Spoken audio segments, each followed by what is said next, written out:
Here are 15 of the best Ask Reddit stories for today. I hope you enjoy and remember to subscribe. It really helps us out. We post new videos every day. My best friend passed away last week and I can't tell my wife because she'll dial her nagging up to 11. When my dad passed away, my wife shrieked at me the next day about how I didn't do the dishes well enough. You're 34 years old. How the heck can you not know how to wash the dishes? When my coworker and mentor passed away, my wife shrieked at me that night about a facial expression I made. Apparently I looked annoyed. Well, I'm so sorry that I'm asking you to take out the garbage. My best friend passed away last week and I have not told my wife, for some reason beyond my understanding. Her typical high conflict personality goes into overdrive whenever I have reason to be sad, hurt, or upset. When personal tragedy strikes, she makes it about herself first and foremost, and then lashes out at me because on a certain visceral level, she realizes I'm at my most vulnerable. It's blood in the water for her. No idea what it is, no idea why she picks these times to immediately turn into the most horrible person she can be. But when I heard of my best friend passing away, one of the first things I thought was I'll have to hide how sad I am from my wife. What are some real but crazy facts that could save your life? Conditioner will bind nuclear fallout to your hair and scalp. In the event of a nuclear attack, you should wash with soap and just shampoo. No conditioner, no 2-in-1. If your house smells like fish for absolutely no reason, 9 times out of 10 it means that there is an electrical fire. The other time it means you need to take a shower. Tobacco is aseptic. If you have a wound you can pack the filing from a cigarette into it to stave off infection. It'll numb you a little too, so that's nice. If you have to determine if a wire is live, I know. Touch it with the back of your hand. Electricity causes the muscles to contract. That's why you see someone grab onto a live wire and then they can't let go. Garage door springs will kill you if you try to fix them yourself.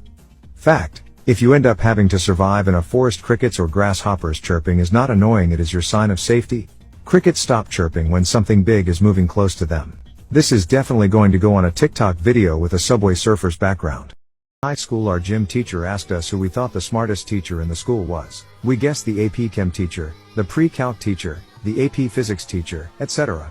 He goes, nope, it's me. Because I get paid the same as those guys and I play dodgeball all day. This is not a bullet you dodged, but a huge tactical nuke you dodged. In college me and my 2 best friends were drinking, playing Mario Kart and just shooting the shit. We were hungry and wanted food.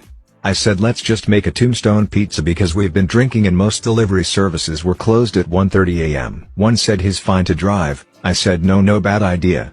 He got the other guy to go with. McDonald's usually doesn't take 2 hours to get, so eventually I went for a scooter ride since McDonald's was less than 2 miles away. I noticed there's a taped off spot on the bridge right before McDonald's with a crane, cops and an ambulance. They curbed the car and drove it off the bridge and into the shallow creek top first and died on impact. I dodged the nuke of death but ate the bullet of survivor's guilt for nearly 5 years. Am I the a-hole for having my 18-year-old daughter pay for her own feminine hygiene products? My 18-year-old daughter graduated a week ago. She pays rent, splits the bills with me, and pays for her own phone bill. She's a very independent young girl. As a 56-year-old woman, I'm at an age where I don't have a menstrual cycle anymore and so I don't buy products for that purpose anymore. And so it turned out to happen when she turned 18, so it was as if it were perfect timing to stop buying them. But even if she were under 18 and I didn't have this anymore, I would stop buying them as well. Since she's 18 I feel better about not having to go out and buy them since she's at that age where she's graduated and independent. My boyfriend somehow found out that she's been using napkins she bought at the grocery store. He said that he asked her why she bought 2 packs of napkins and she explained that she needs them for personal use and assumed it was for that. I didn't believe him at first until I asked her about it and she explained to me that she makes homemade tampons by rolling the napkins, and she does it to save money. I have money myself so I could go out and buy them for her, but she would need to pay me back. He asked me what I thought when I finished talking to her alone and I said that he was right and explained that she does it to save money, and he was furious and said that I should be providing those for her. I told him that I no longer buy them because I no longer use them, because when I did I would share, but now, especially because she's 18, she can buy her own. I know she's my daughter, but the support has to stop sometime. The reason my boyfriend was furious was because she got her thing and found out there were no products left, so she had to use napkins and now she only uses those. This is her own issue to deal with, and she has no problem being self-sufficient. She's been 18 for several months. My girlfriend of 5 years wants to explore her options. Me, 22 male, and my girlfriend, 21 female, have been dating for around 5 years. We are both in college and started dating when she was 16 and I was 17. She was diagnosed with depression and used to talk to a lot of guys when we weren't together. She liked tall and hairy guys and I'm neither, so this experience has brought back my insecurities when I was younger. She recently told me guys were hitting on her in her workplace and that she liked the attention a couple of months before this. Didn't exactly say that, but it was something along the lines of that, so I gave her even more attention and tried to please her in that area.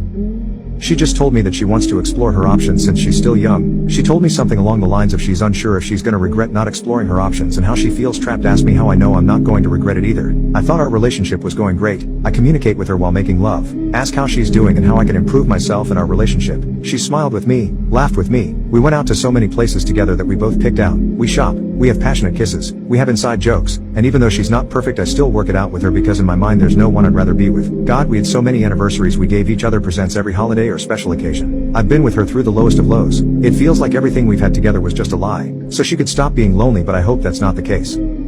I've been running and jogging outside for 2 hours. As of typing this, I'm in my backyard laying on the grass listening to That's All I Got by Justice Savior. Looking at the sky wondering what I did wrong. I'm crying not knowing if I'm worth loving anymore. I'm angry because I feel so pathetic and worthless. It literally felt like someone stabbed me through the heart. Should I let her go explore her options? Whatever that means? Should I fight for our relationship? Should I let her know how I feel? I just learned my boyfriend always packs an extra pair of underwear on trips in case of an accident. No, he doesn't have any special conditions. We were packing for a 2-night trip, and I was like, why are you packing 3 pairs of underwear for just 2 nights?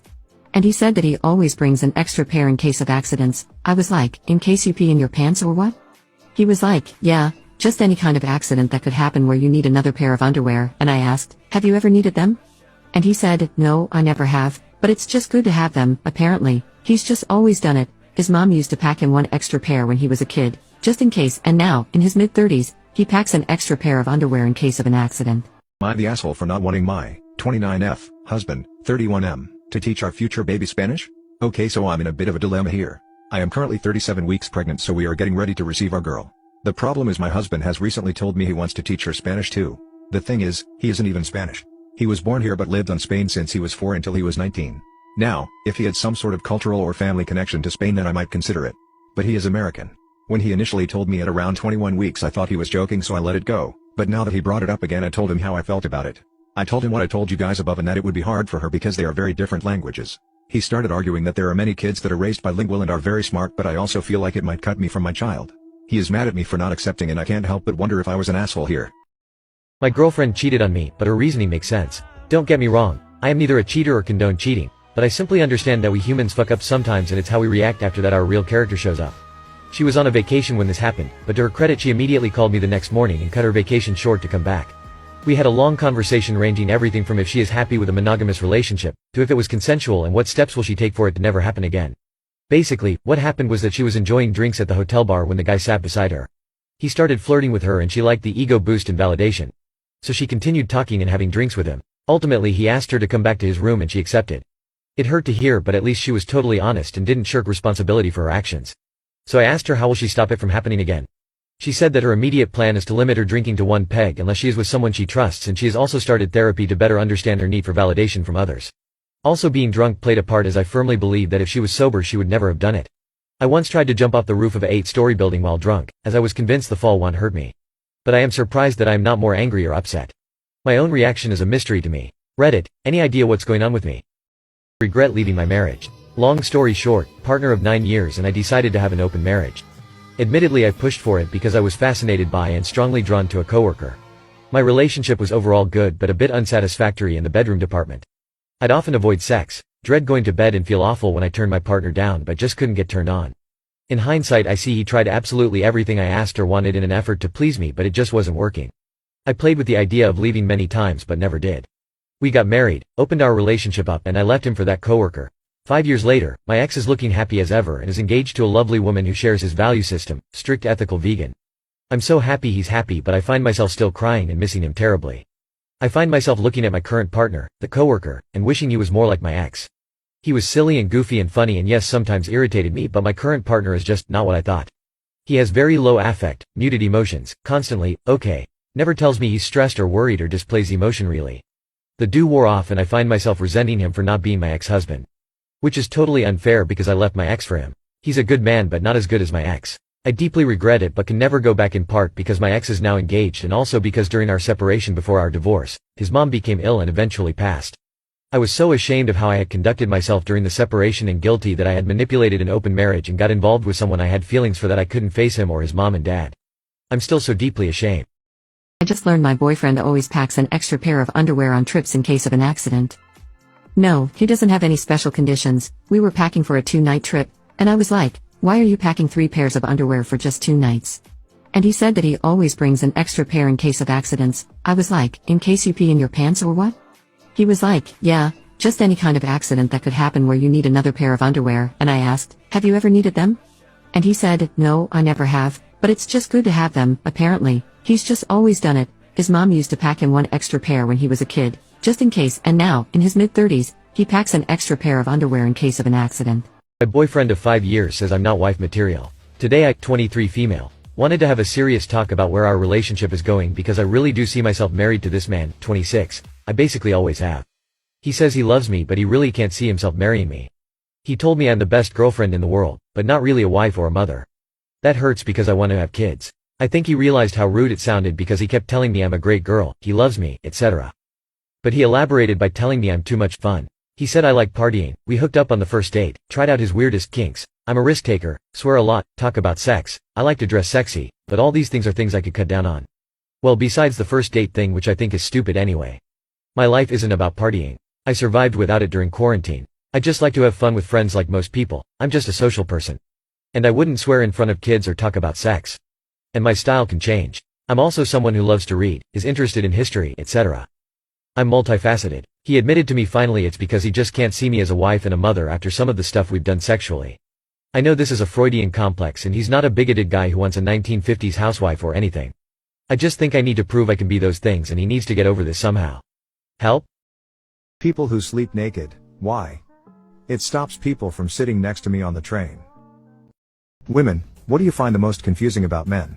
How they're able to have so much fun with their friends all the time. They make digging a hole in the beach with their friends look like the most fun thing in the world. I really admire that. I do. Guys just sit in silence sometimes.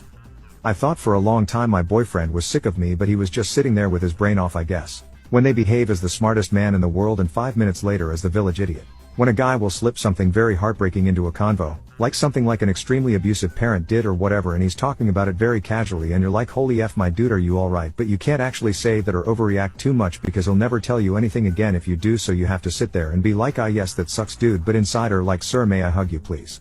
It's the worst way a friend has shown you they weren't really your friend. She invited me over to hang out, 35 minutes and she was like I will be right back, gets in the car with her boyfriend and leaves me at her house with her kids' siblings. She effing tricked me into babysitting. My 16th birthday I invited my friends over for a party including dinner. I spent all day cooking with my dad and made beautiful chocolate mousse cups and chocolate bowls. I went all out and I was so proud of the meal. I told everyone that dinner was at 6:30.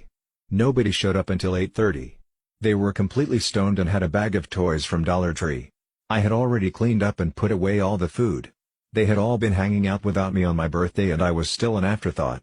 The best friend since middle school got me knocked unconscious after starting a confrontation with a large group of guys. Proceeded to tell everyone we worked with that I had started it. Few weeks later I had returned from a holiday to my home country and he had moved one of his friends into my room at the place we were renting. Never talked to him again. Ignored me when I asked for a small favor from them even though I helped them so many times.